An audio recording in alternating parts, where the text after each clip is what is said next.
आज मेरे सहपाठी आपके सामने नाटक प्रस्तुत करने जा रहे हैं। जब एक परिवार में एक बेटी पैदा होती है तो कैसा तूफान आता है, चलिए देखते हैं अस्पताल से।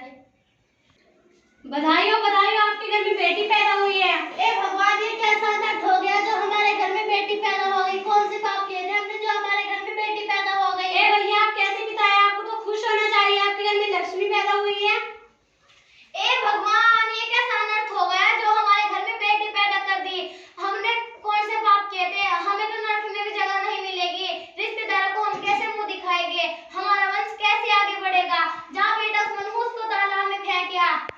नहीं, मैं आपको ऐसा नहीं करने दूंगा। बेटी को मारना पाप होता है। बेटी तो घर की लक्ष्मी होती है। ए डॉक्टर, ले और अपना मुंह बंद रखना।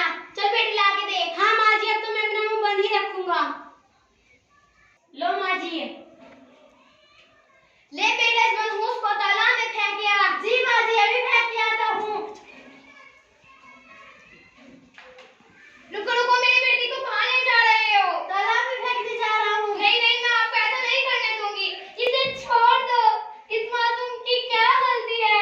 इसे मत मारो। इसे छोड़ दो। मेरी बेटी को छोड़ दो। इसे मत मारो। मैं आपके पाँव पड़ती हूँ। इसे छोड़ दो। चल हट, तालाब में फेंकने जा रहा हूँ इसे। चल चुड़ैल कहीं की, एक तो बेटी पैदा की और ऊपर से रो भी रही है। तुझे तो खुश होना चाहिए, जो काम तुझे करना चाहिए तो मेरा बेटा कर रहा है। चल चुड़ैल कहीं की। एक तरफ बेटी को लक्ष्मी माना जाता है और दूसरी तरफ मार दिया जाता है।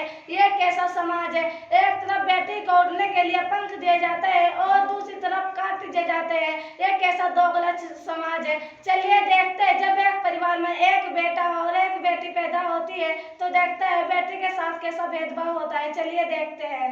दादी अम्मा, बोल मेरे लाल, क्या बात है? तू सुबह से बिंदी खाता कहाँ गया हुआ था? मुझको 1000 रुपए की जरूरत थी, अपने दोस्तों के साथ पार्टी में जाना था।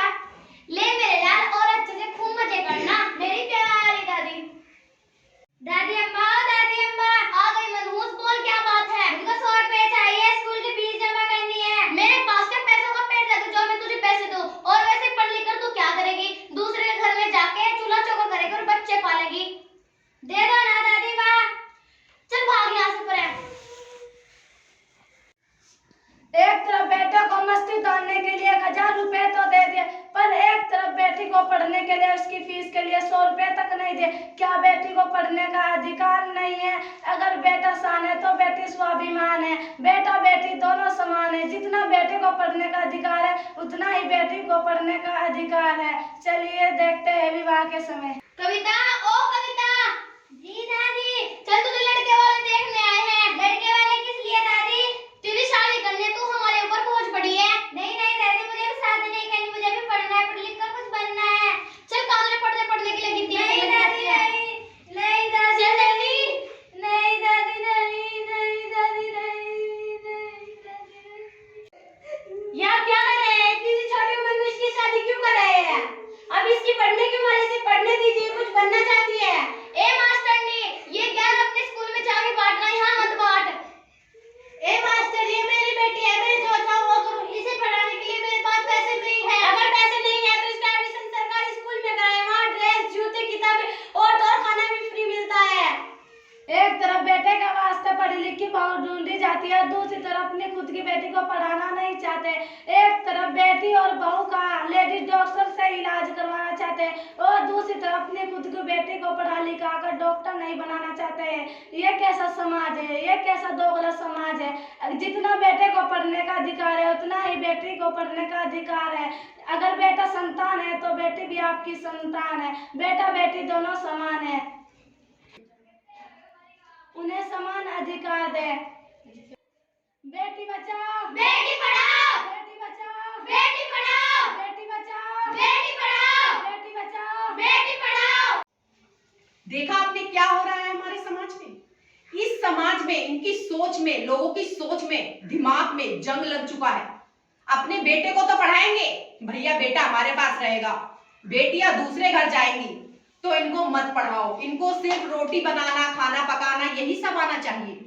ये सोच हो गई हमारे समाज की गलत। ये सोच बहुत गलत है। बेटी और बेटा समान है। जो काम बेटा कर सकता है वो काम बेटी भी कर सकती है। आज के समाज में उदाहरण है हमारे भारत की राष्ट्रपति श्रीमती द्रौपदी मुर्मू।